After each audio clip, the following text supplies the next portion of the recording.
Gather around, friends, new and old, and welcome to the POWWOW podcast. We have a very special week here for both Phil and myself. For one, I just got a whole new recording setup, and I'm finally able to use it because all the goodies have arrived. You are currently seeing, Phil, we're recording, right? We're recording the video as well. Yes, Okay, but yes, good. we are.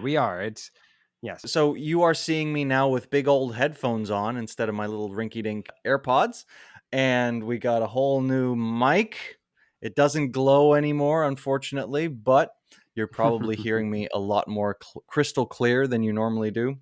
And yeah, very exciting. And we are now recording. Phil, you want to take the rest? Yes. Now, again, this is all probably changes that are more exciting for me and David more than you, the listener. But for us, it's exquisite. We now are using a different platform, a new way to record our podcasts.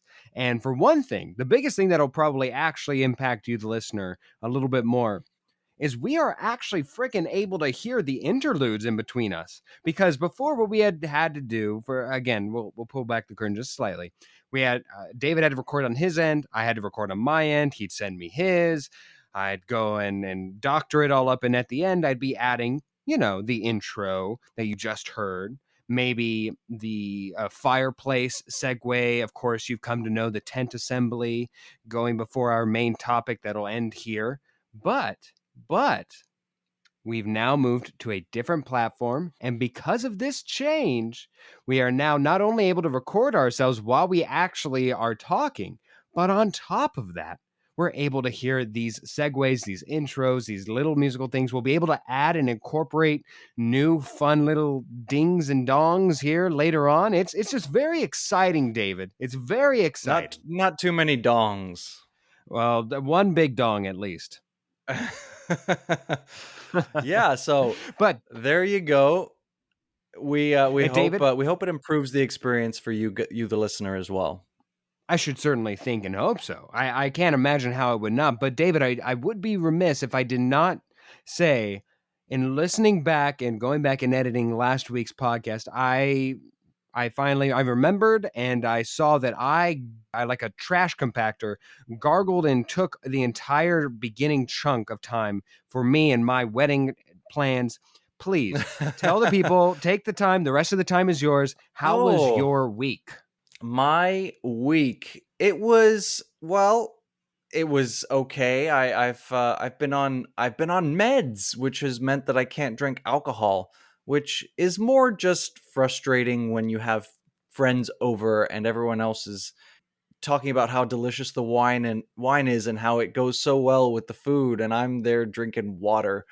And that's frustrating. So but otherwise, I guess it's been a good week. Lots of fun with my niece. She's getting cuter and cuter by the day.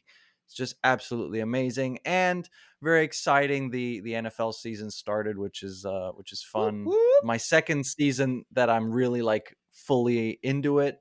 And Phil, you and I were matched up in fantasy football, and Dang it.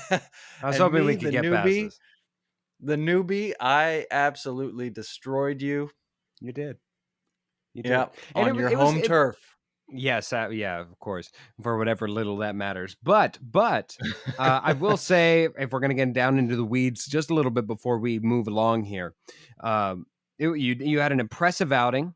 You even got a couple zeros from your team, and you still managed to squeak out the W to my team. Thank you, Mm. Matt Ryan, for nothing. You screwed me over, not by the performance you put forth for yourself, but also for what you did with Kyle Pitts, or the lack thereof, in terms of production. Thank you oh so much. Well, anyway, thank you so much to both the LA teams for rocking the house over the weekend. Very exciting. Looking forward to the rest of the season. If you hate sports, then good news. That's it for sports for now.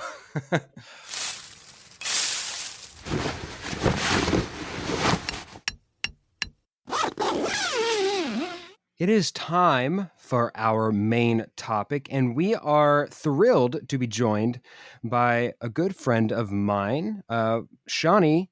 Shawnee Kurth, welcome to POWWOW. Thank you so much for joining us today. And we are very excited to have you to be talking about not only the book that you have authored, but really authorship in general. And all in all, it's a pretty steep category to go on, Yeah, but thank you for thank you having for me. joining us, Shawnee.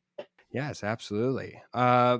Shawnee, I think I'll start us out, if it's all the same to you, David, on the first of our many questions that we'll be covering here during this interview. First of all, I want to know, as with any passion career, I feel, and being an author really does fall underneath that umbrella. Uh, I always want to know, what was that first time that you felt compelled to write stories down, or your own, or for the characters that you create? When was that spark of ingenuity where you thought that this felt right when you started to write out your thoughts on paper? So it's actually kind of funny. So I started writing little books when I was a kid. I would write little short stories. I would never finish them, but I would get like halfway through a book and then I would just never go back to it. It was about a year ago that I came across another author on TikTok who was talking about how she wrote out her life story and that was her way of sharing it with people. That was the way that felt most authentic to her, was sharing her story through a book. And I thought back to all the times when I was a kid and I would start these little stories. And I was like, you know what? I want to do that. Like, I want to share my story through a book because that just feels like the easiest way for me to get it out. I'm really good at expressing my thoughts through writing, more so than speaking, I feel like, just because that's what I grew up doing. So seeing somebody else do that really sparked me to want to do it too. Shawnee, we've never met, and so I should preface this by saying that I am probably the worst person in the world to interview an author because I only really just recently learned how to read. But I'm curious, when you were in high school in English class, did you excel in English class, or were you more of a So I secret actually did genius? really well in English class. That was my biggest strength. Math, not so much. Science, not so much. But English definitely was more my strength. Good. And so of those novels that most people were assigned to read at some stage throughout school, which ones stood out to you as your favorites and which ones were complete wastes of So time? I remember really loving Lord of the Flies. I don't know if it's just because that unit was really interesting or it's because I really like the book, but that was probably one of my favorite books in high Yes. school. Yeah, love Lord of the Flies. And I have to say, and I know a lot of people are going to disagree with me on this because it's classics, but I'm not a fan of Shakespeare. I don't like Hamlet. I don't like Romeo and Juliet. I like the plays. Yeah, I Oh, know. I know. I like the whoa. plays. I don't like reading like the actual story. Shawnee, if I Did may, we went to the same school. That's partly how we know each other from a past life. This all sounds Yes. directly like Miss Richards. Yes, is that where all this literature and Will Shakespeare hate comes from, and all this? Because Yes, these sound exactly like my exactly. notes from high school. Yeah, shout out to Miss Richards. We hope you're listening. You inspired in spite of what you taught, Miss Richards. Yeah, Shawnee, my last question here. When was the moment where you felt the dream of becoming published became real? Was it after you had that initial meeting with a publisher, after signing something, maybe a contract or something, when you got that, or perhaps when you got that first copy of the book you wrote in your hands? You can feel it, you can open it, you can So I smell think it the if you moment want. that becoming a published author really became real to me was when somebody bought my book who wasn't a family member. Because, up until that point, I had written the book, I'd done all the work into putting it out, and only my family members had Mm. bought it and read it. And then I had someone reach out to me on Facebook who they weren't even my Facebook friend. They weren't connected to me really in any way. And they sent me a message and said, "Hey, I came across your book and I just wanted to let you know I really enjoyed it." And that for me was when I was like, oh, this is real now. This isn't just like a sympathy read from a family member, like trying to be supportive. Like, this is actually somebody buying my book and reading it. And I thought that was really exciting. So I think that was the moment for me. So if we move on to the story, the book that you've actually published here, it's called The Shadow of the Steeple. You were so kind enough to let us read a preview of your book, as well as there's a preview on Amazon. Go check it out and make sure to perhaps even buy it if you so feel inclined, you the listener. But about the story itself, do you find yourself in this story or most of the stories you write? And if not, do you base any of the characters on people you know in real life? And how do they react to the knowledge of knowing you wrote about So, them? yeah, so all of the stories that I've written, this one especially, is very similar to real life. Obviously, all names were changed, some events were changed, but all of the characters were based on people that I actually knew that were my friends, people that were in my life. A couple of people I did end up telling that they were characters in the book, and they actually already knew before I even told them. Like, they read the book and they approached me and said, "Hey, was I this character? Like, was this inspired by me?" And I was like, "Oh, yeah, of course." So that was kind of exciting for them, just reading the book, to automatically know the real life details of real life people that were inspired by that. Did you base the main character on anybody specific, or was that a little bit more? Or maybe you can't even say on a public forum here, but just curious: is it based on yourself or based on So the someone main specific? character, I would say 80% was based on myself and my own personal story, but I would say about 20% of it was taken from stories that I've heard from my friends over the years that kind of tied in with it. How long was the writing process for you? Because remember an interview or a talk that was co-given by Stephen King and George R. R. Martin. Stephen King, who famously turns out like a book every 6 months or something, and George R. R. Martin, who has taken 10 years to write his next Game of Thrones universe novel. Uh, how long was the writing process for you? So, you guys are going to think this is so crazy. It actually took me 2 weeks to write the entire book. It took me about 3 weeks to edit it, because I really wanted to make sure everything What? was right. So it actually took Wow. me longer to edit the book than it did to write it. Wow. Well, I guess that brings me to my next question here. How many rough drafts came before the final product we came to read today? Or I guess in your editing process, how many versions of within those what 3 weeks you said? How many of them did you come up to? Were you just like, here, try this out? No, still something funky about it. Bring it back to the workshop. So my editing process, I kind of sat down and I wrote out the entire book. I didn't really focus too much on grammar, sentence structure, things like that. I just wanted to write, get it out, get the book done. I would say I self edited about 4 different versions, taking parts out. I took out entire chapters, I added in chapters. Then I had 3 different readers that I sent the book to. I got their thoughts on the characters, the plot, asked for plot holes, things that didn't make sense.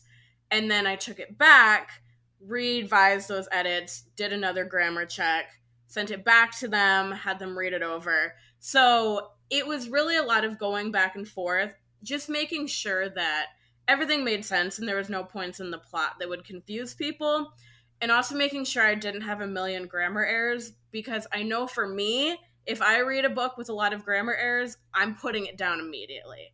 So I didn't want that in my book. That's understandable.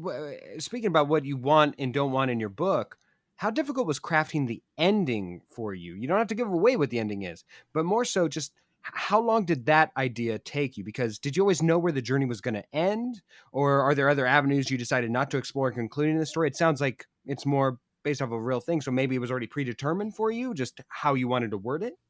Yeah, so I'll be honest, I wrote the ending before I wrote anything else. Like, I already knew how I wanted it to end. So I wrote that, and then I kind of built the story up to the ending. There's long-standing argument whether when you're crafting a story to know the destination before you set out on the journey, or you set out on the journey and find where you go along the way. I think that's a big argument among storytellers everywhere. But Hmm. Good that you knew you had it solid. I think that's probably the better strategy. So, Shawnee, does the shadow of the steeple encourage you to stay within familiar territory when pursuing your next literary piece? Do you want something that's pseudo fiction, pseudo on the border of what it really is, and all names need to be changed? Or do you find yourself wanting to go in an altogether different direction? Talking about hobgoblins and elves invading a forest full of squirrels, and conquering the land, or something like that. Where do you feel inclined to go for your next story?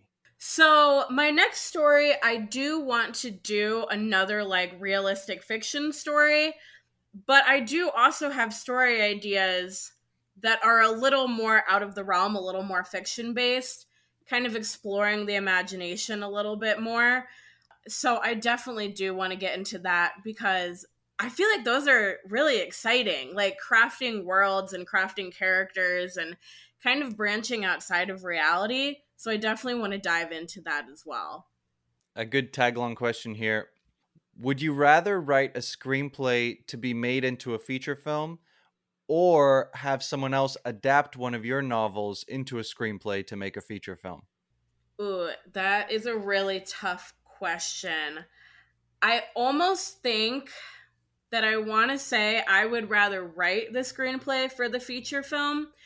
Because if there's one thing I noticed when I was writing this book, especially with it being something that was kind of based off of my own story, I was really personally attached to my work. Like when I would have my betas come back and say, "Hey, I feel like you should take this out. I feel like this isn't that interesting." It was hard for me to not feel like it was kind of a personal attack because it's like, "Oh my god, that's not interesting, but that's my life. Like I lived that."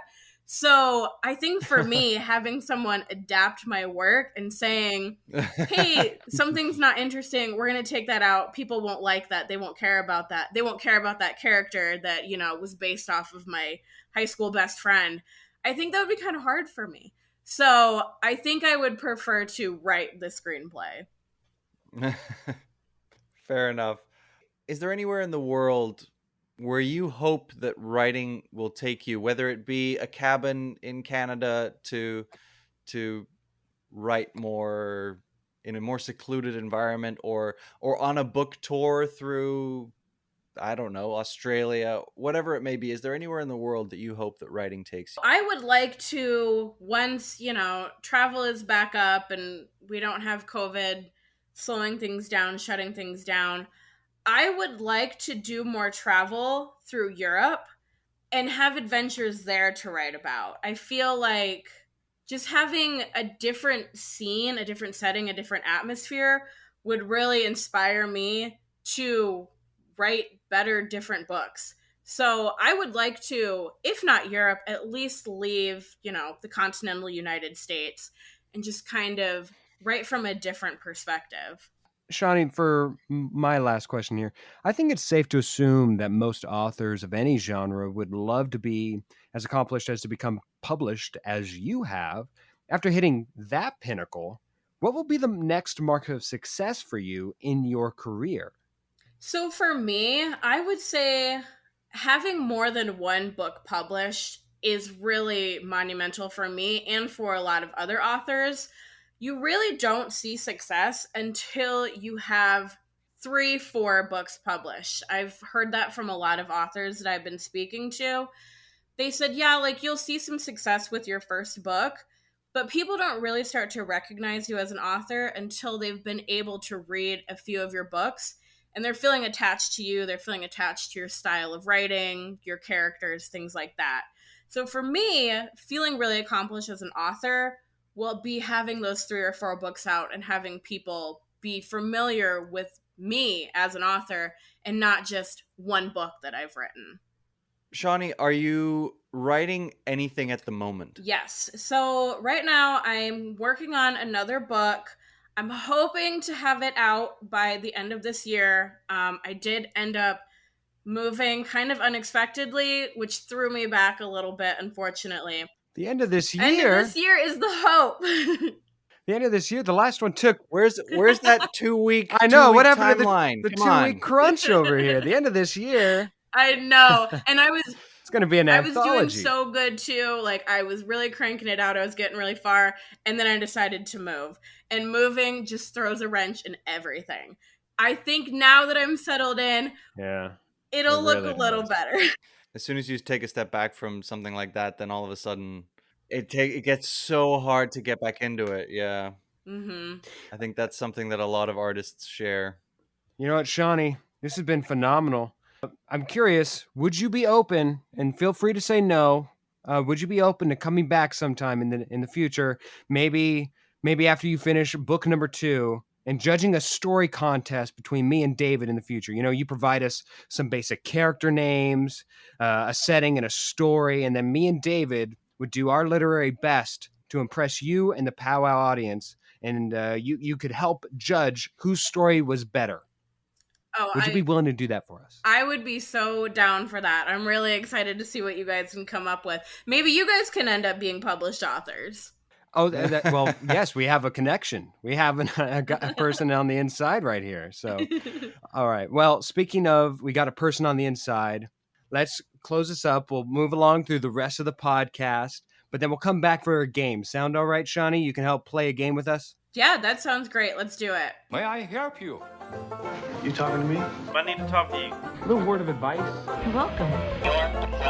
Oh, you're welcome then. This is You're Welcome. This is the second time we're featuring this segment on the show. And essentially, this is unsolicited advice. Advice that no one asked for, no one needs, but we're going to give it to you anyway. Phil, why don't you take it first? Yes, of course. If you want to work towards becoming ambidextrous, here's a nice juicy tip for you. If you're not in Europe and have to clean up the mudslide, use the other hand to build strength and dexterity. You're welcome.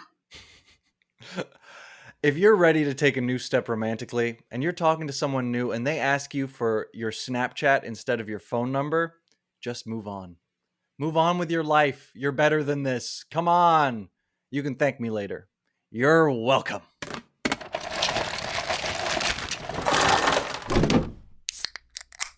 So we move along to once more.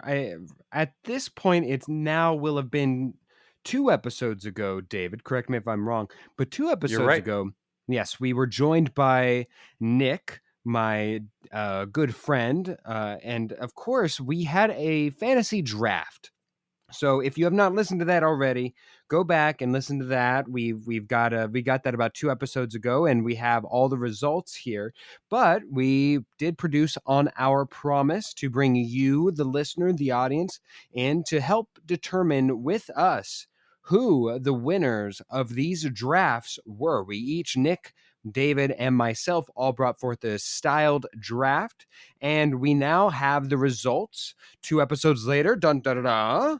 And Yeah, simply by virtue of the fact that we moved our release day to Friday meant that the timing just meant that we had to delay the results by a week instead of bringing them to you last week. But we can now reveal. So we obviously, if you follow us on social media, which you should, at POWWOW_podcast, you would have seen that we put out several polls regarding the draft, and we have the results for you.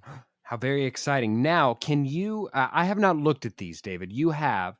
So if I may, can you bring up the category, and based off of those, just a quick overview of the options for each person, and I'll let you know who I would have thought would have won. Sure, yeah, that's a good idea. All right, so first category was Arnold Schwarzenegger movies. Mm-hmm. Now, we had Phil draft The Terminator, Jingle All the Way, and Batman and Robin, where Arnold Schwarzenegger plays Mr. Freeze. So Batman and Robin scored 5 votes. Well, wait, hold on. Give me the other options, and I'll. Oh, yes. Okay. That's right. No So- more clues. Yes, absolutely. All right. Absolutely. Nick, where did Nick do? Nick drafted Twins. He drafted True Lies and Junior.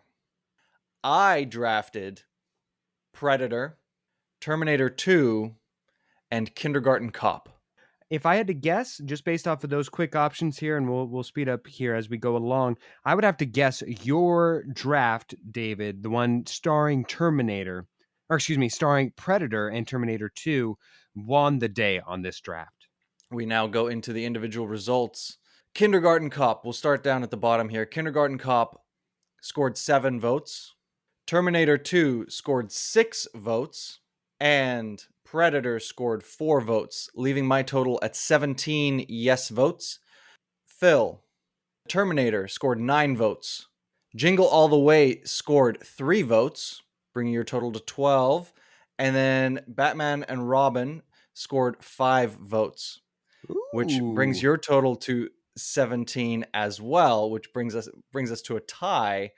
Now, unfortunately, Nick's draft did not score nearly as well. 2 votes for Junior, 5 votes for True Lies, and for Twins, a mere 3 votes, which brought his total to 10. 10? Yes, 10. Yes, good So math there you there. go. 10, I, unfortunately. I Math think on the even fly Nick here. himself knew as he was drafting this particular draft, he had said with all forthright, he said he has to draft with his heart, but he knew that this would not be the most popular draft. So it's intriguing that you and me come away with a tie. Well, unfortunately, I have to give you the win because I did vote twice with both my Instagram accounts. So there you go. Ah, fair enough. All right, I will So take there the you win. go. Wow, Phil I'm has the win in the first category. whoop, whoop. And luckily enough, the rest will be much easier. Now, we took the same strategy here with the best best cast actors, perfectly cast actors in certain roles. Now, they all got huge numbers of votes. 32, 32, 33, 34. Wow.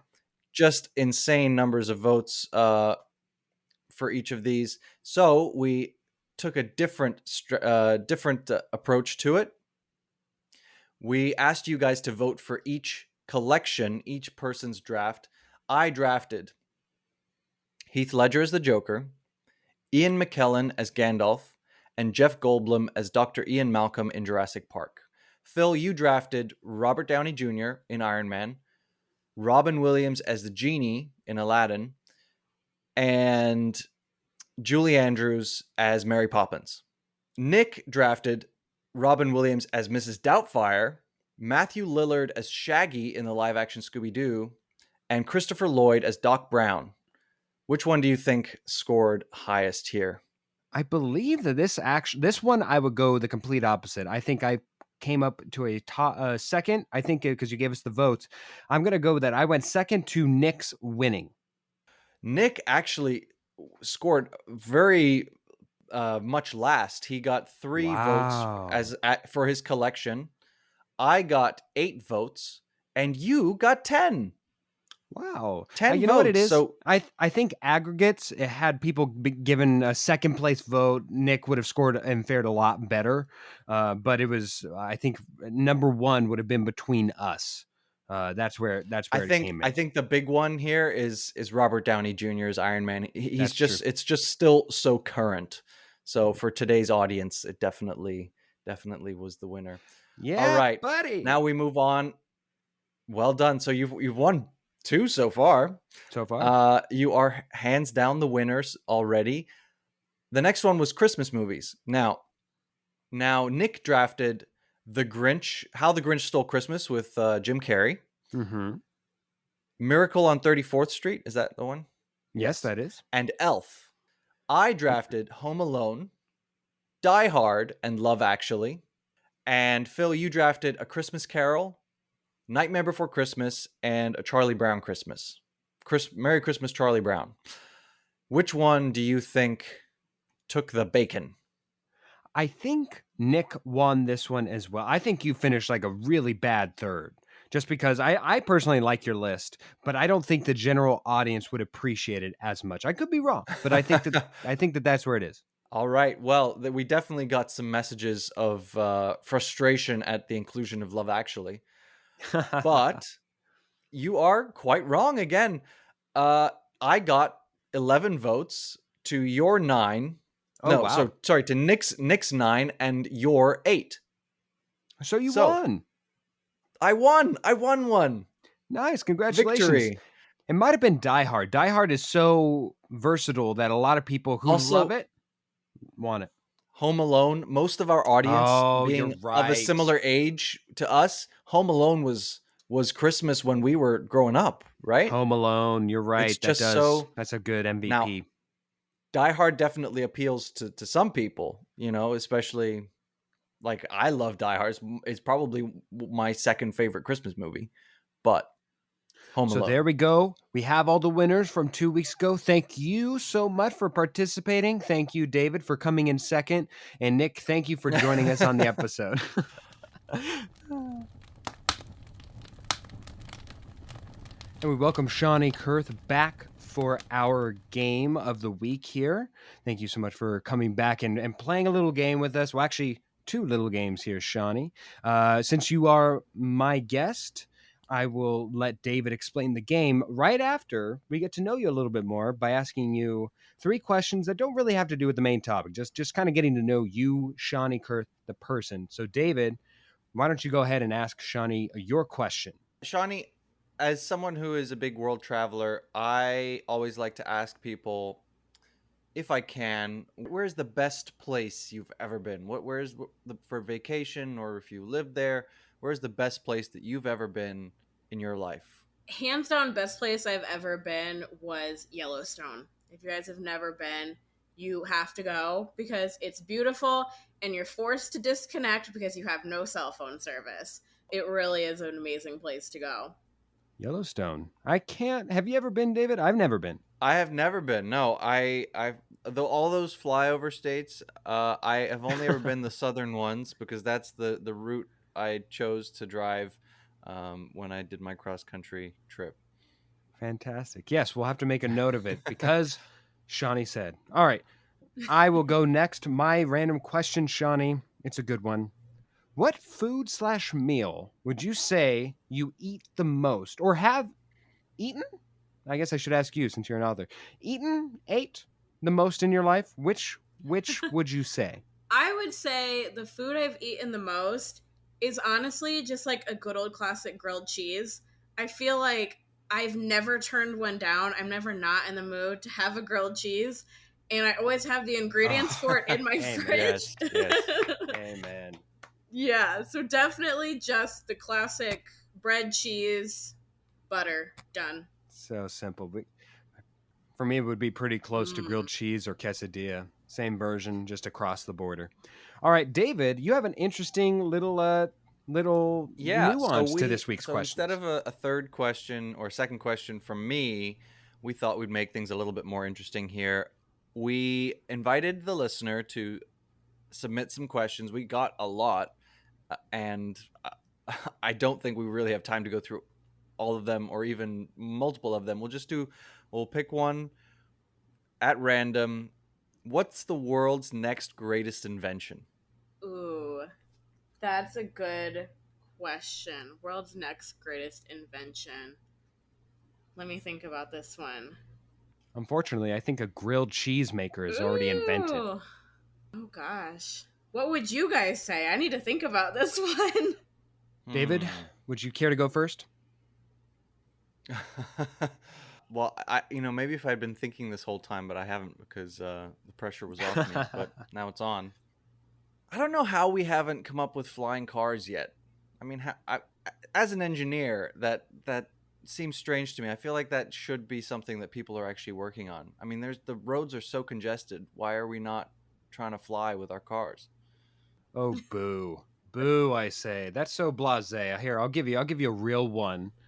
Real one is going to be either a same device but for different uses. It's either going to be an instrument like almost like a selfie stick, but you stick it to the bottom and it curls in and it'll get you whatever you want from a vending machine without having to pay, because I feel like if you can get it, it's free. There we go. Same idea with the claw, with like the claw games. It goes in through the bottom. You can plop up and pick out whatever teddy bear you want. Now that, David, is the world's next greatest invention. Take that, Mr. Flying Car. I mean, I'm pretty sure that already exists. You just have to buy one. But it's not mass marketed, David. Gotta Yeah, think but next that's level, man. because you want to use it for stealing. It's not stealing, it's taking. Shawnee, have we given At you least enough time? So I think I have one. I know it is kind of ripping off the movie Click, but they really need to come up with a remote where you can pause real life, you can mute in real life, you can do all that stuff, because instances like this, or anytime I'm doing a Zoom call and my dog starts barking, I would love if I could just press the little mute button on the remote and like you couldn't hear her bark anymore. Like that would be so amazing. So if anyone can figure out how to do that, I would pay good money for it. Amen, Shawnee. Amen. You mentioned a dog on the podcast. Everybody wants to know, though. What's the dog's name? Her name is Fern. She is a one-eyed chihuahua, so she gets all of the sympathy points. Yeah, no kidding. Wow. yeah, wow. Only thing she's missing is a loss of a leg, I suppose. All right, David, go ahead and introduce the game to the listening It's audience. almost like that didn't need to be said, Phil. All right, so this game is is a very so sometimes when we do something like last week where that was obscenely complex and long, we like to bring it back to basics, back to simplicity. So this is we're coming back with a higher or lower game. Essentially, there will be a statement accompanied by a number. That number will be incorrect, and the competing pair will have to determine whether the correct answer is higher or lower than the number that was stated. Does that make sense to both of you? Yes. Yes. Good. Okay. So Phil, do you have a preference on who goes first here? I do not. Shawnee, why don't you go ahead and tell us who you want to face first in the Battle Dome? All right. Well, since this is my first time talking to you, David, you'll be my first opponent. I Okay. thought she was going to Phil, be bring so it bold on. as to say my first victim. But it's all right. Opponent is respectful. Respect the opponent. All right. I will start first with my higher or lower slate of questions. Here we go. Shawnee, we will start with you first. I have a list of the best selling authors of all time, and I shall have an assortment of questions pertaining to them. First on the list is R.L. Stine. He's one of America's best selling authors, but has he sold higher or lower than 50 million copies of his books? Higher or lower than 50 million copies? Shawnee? I think I need to go with higher. She goes with higher. David, do you follow suit? I think I'm going to go with higher as well, actually. Yes. So you both are saying the exact same thing, and you both are absolutely correct. Higher, it is 100 million, so double it, and you are in the realm of how many copies of his books have been sold. Next, we move along to Agatha Christie. She is best known for her detective novels, but has she sold higher or lower than 110 million copies of her books? David, we go to you first. 110 million copies. 110. You see, you cut out for a second. I only heard 10 million, and I was really tempted to. Well, I was going to say higher, surely. 110 million copies. I think I'm gonna say higher. We'll just go higher. Why not? He goes higher. Shawnee, would you like to follow the path that David has set for you or go lower? I think I'm going to go lower. 110 million is a pretty big number.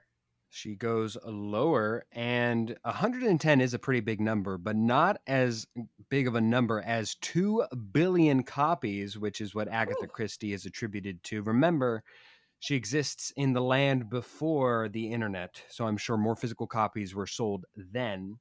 Also, she's been around for much longer than I'm sure R.L. Stine.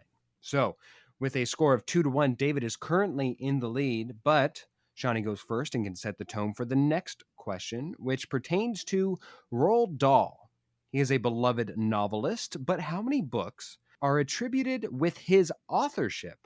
Higher or lower than 99 books, Shawnee? How many books has he written? Higher or lower than 99? I'm going to say lower is my guess. She says lower. David, are you going to follow Shawnee or are you going to go opposite of her? 99 is an awful lot. I think I will follow suit and go lower. You both went the same way, and yet again, it's worked out for both of you. David keeps a hold of his 3-2 lead, as you both were correct in saying lower. He has only authored about 50 books. Who knew? Next, we go to Shawnee's favorite author, Bill Shakespeare, or William, if you want to be correct about it. He needs no introduction, but how many books are attributed to him? Is it higher or lower than 49? David, we'll start with you here. 49. We're talking plays?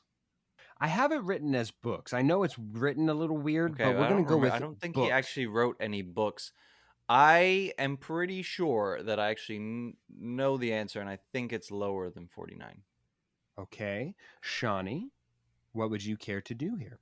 I think I'm going to have to go higher because I know he's written a lot.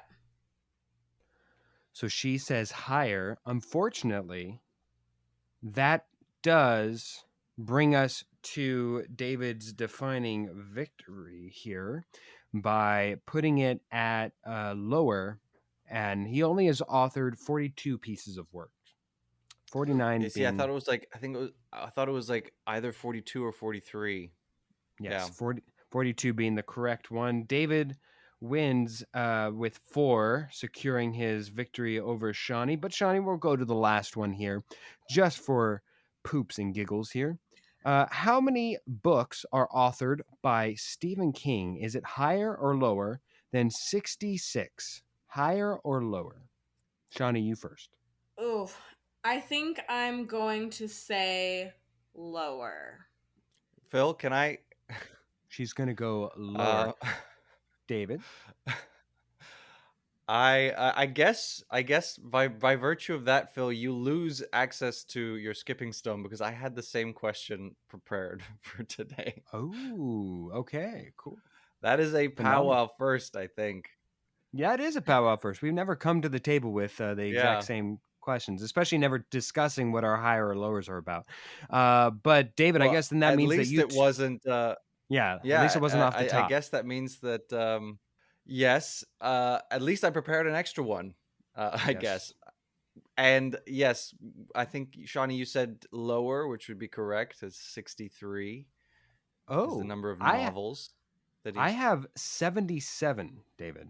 I have 77. Now I said published novels.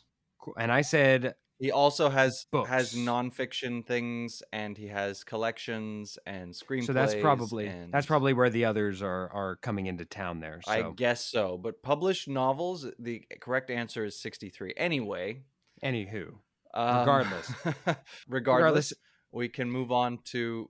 yes, we can. David, you have won in a score of 4-2. Shawnee, you have lost this first one, but I sincerely hope that you don't get a W against me. So there's that. David, go ahead and give us the game. All right, so mine is all about Stephen King. And Oh, yeah, so my first question is completely spoiled and ruined and gone. It was the number of novels that Stephen King has published. I was going to ask you whether it was higher or lower than 55. The correct answer would have been higher. It is 63. But anyway, we move on to question 2 or question 1 now, I guess. It It has been Stephen King's second longest novel so far. The longest was The Stand at 1152 pages. Is the number of pages in it higher or lower than 1000? So we'll go to Shawnee first then. Is the number of pages in it higher or lower than 1000? Remember, his longest novel, The Stand, was 1152 pages. I would say it is higher, would be my guess. Shawnee says higher than 1000 pages. Phil, what do you think? wow. Numbers suggest that I should go lower. The problem is I know how freaking thick it is. Oh, she thick. Oh, she thick with 2 C's. And that's the problem, Oh is that yeah. I know. I've seen it. I've held it in my hands. God, there's nothing more in this world that I want to do. I'm gonna go with lower. I am gonna go with lower. I don't know if anyone just tuned in and heard she thick and Phil saying, "Oh, I know. I mean, I've even held it in my hands." Phil, you said lower. I did say lower. Okay. Phil, you said lower. Shawnee, you said higher. The correct answer is 1,138 pages. It Dang is a it! close second to the stand. So Shawnee takes an early lead here.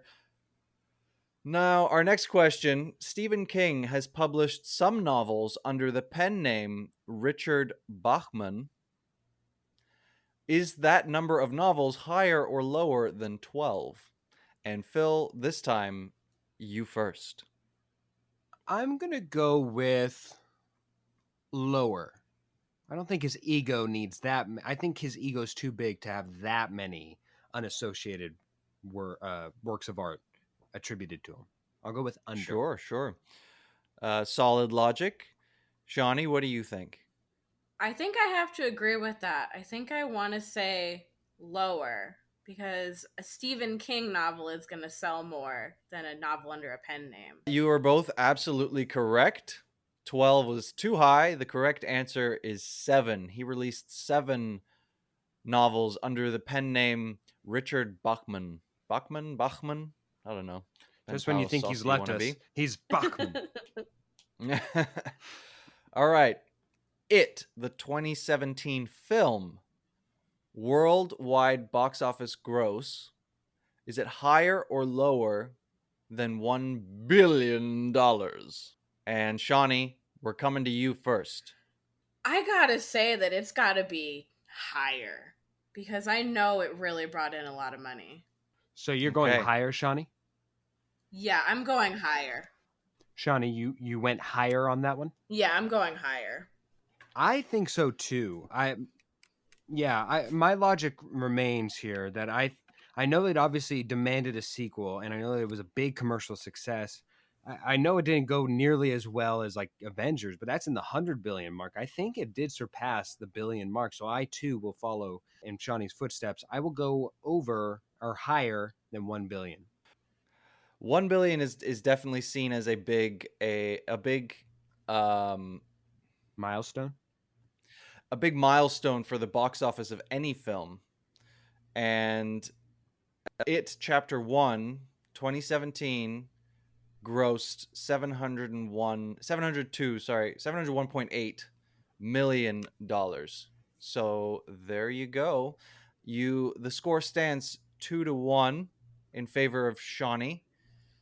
And we move on to the next question. The number of Academy Award nominations received, not wins, nominations received by The Shining in 1980. Is it higher or lower than 1.5? Damn you! Oh, damn you! And I believe we're going to Phil first. Yeah. Man, that's right there. I can't even say my logic because I don't want to give away any information to Shawnee here. So I will go. Oh God, man! I'm gonna go with Higher over. or lower? Yes, Okay, higher, you say higher, higher than 1.5 nominations. higher, Shawnee, and what do you think? yeah. It's gotta be higher. I gotta say higher.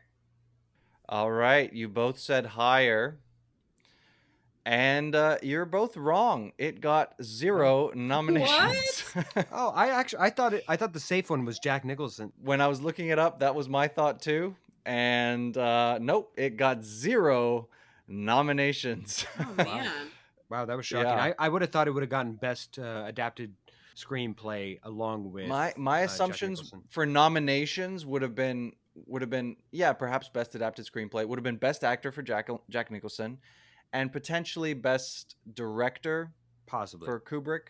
But anyway, our last question, and we will have to go to Shawnee first because Shawnee, you still hold a 2-1 lead.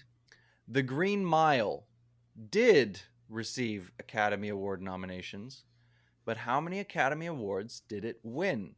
Dang it. Obviously, all of these, just to be clear, we're still on Stephen King. These are all adapted Stephen King novels.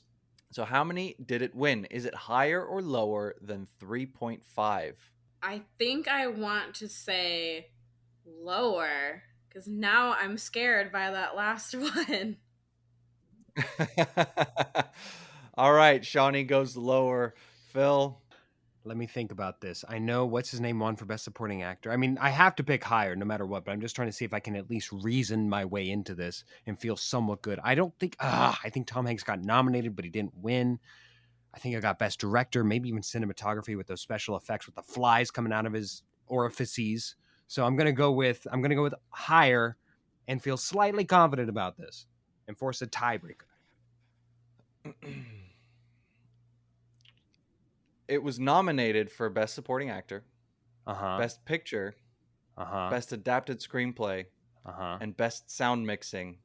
You're It right. won 0 of those. Made me break my chair here. Yeah, Shawnee was right to be scared. It was, yeah. All right, I'm curious. Shawnee, you win. You have come away with a win, 3-1. Well done. Congratulations, Shawnee. I want you guys to take it a gander at this tiebreaker, because this is not the tiebreaker that I've had for weeks. This is a Stephen King themed tiebreaker. What is the runtime of Doctor Sleep 2019? Oh, come on. Closest wins. Well, not wins, but Yeah. I guess I would have forced the tie, so I would go first. I'm going to guess it's got to be at least like, it's a long one. It's Stephen King, so it's got to be like 2 hours at least, 2 hours and 40 minutes. So that's 120, 160 that minutes. would be 160. Yeah. Yes. Shawnee, what do you reckon? You know what? I'm going to shave 30 minutes off of that and say 130. You're saying 130 minutes. So that would mean that Phil, you would have won, because the correct answer is 152. You were 8 minutes away, and Shawnee would have been Means nothing, but I love it. Would have been 22 minutes away. So, congratulations, Phil. You clawed back some pride for sure. Yeah, thank you. But I always... but more congratulations go to Shawnee. You have come away with a win. Well done. You. How different it might have been, Phil, if you hadn't spoiled my first question. No kidding. No kidding. Yeah, Shawnee, I must say this really sours your chances of making it back onto the podcast. But that aside, thank you so much for coming on. We actually really and sincerely do appreciate you making time to do this. And is there anything, obviously you have the book that you want to promote, so give us the link to that. Tell us where to find that, where everybody can find a snippet of it as well. And anything else you want to promote, your socials, all that. Yeah, absolutely. So you can find the book on Amazon. You can either get it in the ebook version, which you can read on your phone, your laptop, your Kindle. It's not just limited to Kindle like a lot of people think. Or you can get a paperback version if you like to have a little copy of your own. And I'm on pretty much all the major social medias. I'm on Instagram, just Shawnee Kurth, super easy. I'm on Facebook. You can just search up Books by Shawnee. So check me out on there. Oh, and TikTok. I also just got on TikTok. I believe that's also Books by Shawnee. Check me out on there. That's where I post all of the giveaways that I do. I do a lot of giveaways, a lot of promotional things, and all of that is posted on my socials. That's really the only place to find those. So follow me on my socials, and you can find the book on Amazon. Shadow of the Steeple out now. Expect volume 2 to be out in 2 weeks. Maybe not. We'll see. Depends on how long it takes Shawnee to move. But Shawnee, once again, thank you so much for joining us. And we got to have you back sometime. We'll go forward into the next segment.